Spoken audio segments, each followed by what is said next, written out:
This afternoon at Isla Blanca Park, concern and commotion on a very busy holiday.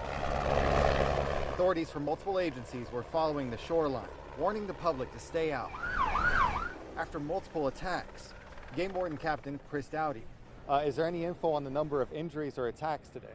As I understand it right now, we had 4 total attacks. Is there any info on whether these attacks were all linked to the same shark or were it was multiple creatures? It's believed that it probably was all with one shark. They all look like where he's just trying to find, or it's trying to find something to eat. He takes a bite, doesn't like it, and he moves on.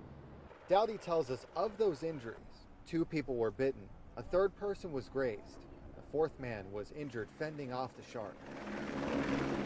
Experts told us today that behavior is consistent with how sharks hunt. The head of the Texas State Aquarium tells us sharks look for food by taking a bite of what's in front of them, and that some of those species hunt in shallow waters. For a short time this afternoon, nobody was in the water from our point of view. In response, authorities are patrolling up and down the beach with helicopters, boats, and vehicles, going up and down telling the crowds to stay out of the water.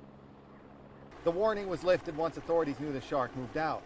The Texas State Aquarium tells us their recent survey showed the Texas coastline has a high shark population. They're always out there, and it's very uncommon to ever have a shark attack. Cameron County Coastal Extension Agent Tony Reisinger says he can think of just 4 shark attacks in his 42-year career at the island. What are the things that excite sharks that are the most likely factors in human-shark interactions? Usually if, say, they see movement or there's blood in the water. This afternoon, authorities continued following the shark south along the coastline. Over the course of this hour, the authorities have been pushing down the beach with their vehicles, boats, and their helicopter to get the shark into a position against the jetties here where they can get the shark. That attempt to contain the shark ended just after 3 p.m., with the shark escaping to open waters, we're told, after spending several hours in the shallow waters at the island. Based on the activity, would you say that it was pretty close to the shoreline or within the sandbars or anything that was unusual for this kind of shark?